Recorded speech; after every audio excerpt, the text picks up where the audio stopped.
Hey, bud, what's going on? You what?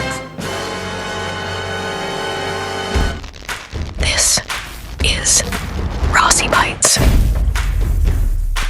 Hey everybody, what's going on? It's Brian, and no, this is not my garage. However, the job that I'm going to walk you through in this video is a job that I did perform in my garage.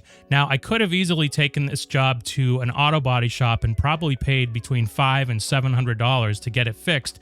But after doing quite a bit of research and watching several videos, I realized that I could probably handle this myself with supplies that I already have and a $19 heat gun from Harbor Freight. So what's the problem? Well, the other night, my son backed into something with his car and he completely crushed the left rear side of his bumper cover.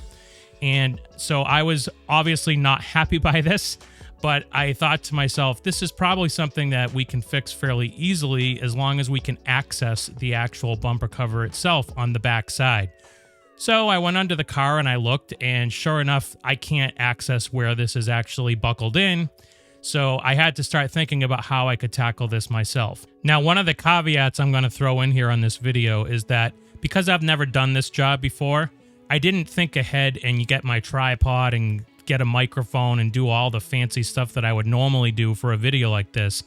So I'm going to ask you to bear with me with the portrait style. I hate when people shoot video and pictures in portrait style for videos, but I found myself doing it today.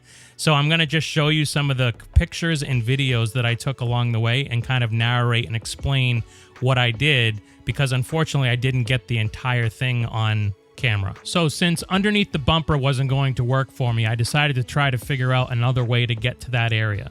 Now, as you can see in this image here, the impact actually caused a buckle on the side of the quarter panel here. And you can see there's a fairly large gap that was caused. So what I decided to do was I decided to take a long pry bar that I had.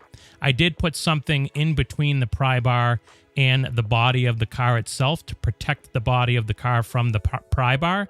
But I was able to get the pry bar down into one of the outer edges of the actual dent.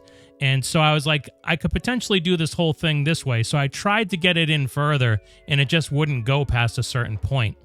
So next I decided I was going to try to disconnect this actual quarter panel of the bumper cover from the car itself. So I was able to identify these two screws here that need to come out in order for me to be able to detach the bumper cover. But guess what's in the way? The tire. So I spent probably about an hour going through jacking up the car, putting a jack stand underneath, undoing the lug nuts, taking the tire off, except I couldn't get the tire off. It's like completely frozen to the hub assembly somehow.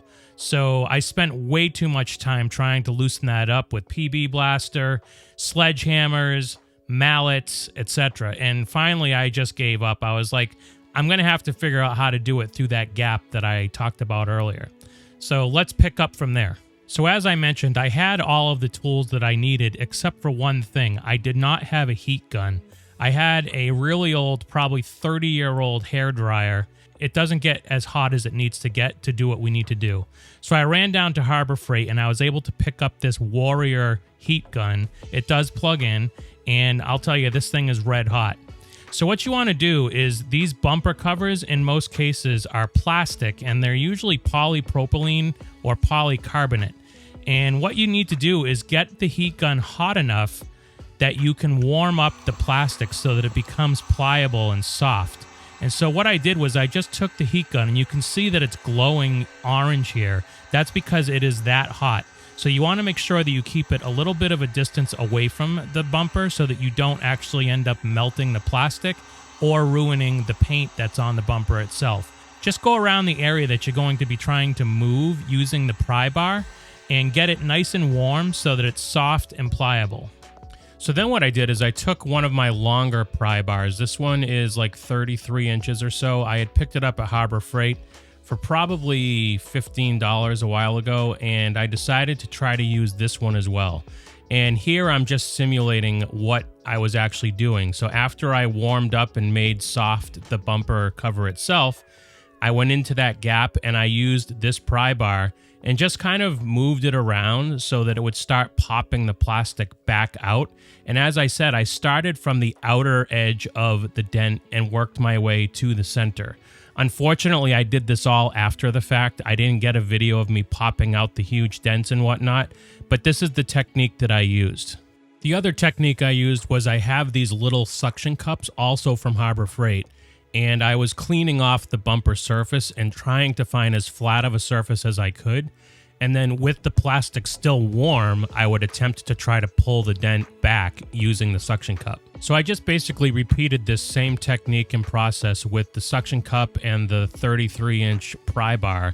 And you'll remember in the video of the pry bar, I forgot to mention that I made sure that the claw was curved inward, because with the plastic being so warm and soft, you don't want to actually make any protrusions because of the front of that claw poking out through the plastic. So you want to use the back side of your pry bar to maneuver the plastic around from the back side.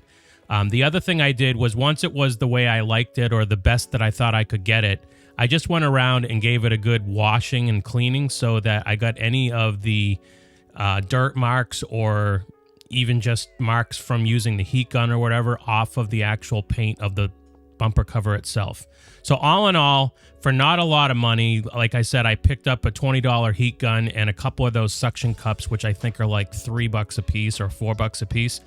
I was able to invest a little bit of time and do this myself. So one of the other things I had to do was I used some E6000 contact adhesive to join these two seams together here. And you'll see that there's some glue residue left over. I'll have to try to clean this up over time. As far as the final result, I'm very happy, considering that I only had to spend probably about $30 total to get this looking the way it does. So I hope you found this video useful. Again, I'm super sorry and wicked bummed that I wasn't able to get a video of the actual dent being popped out as I was doing it. Please let me know your thoughts in the comments. Thanks and have a great day. This is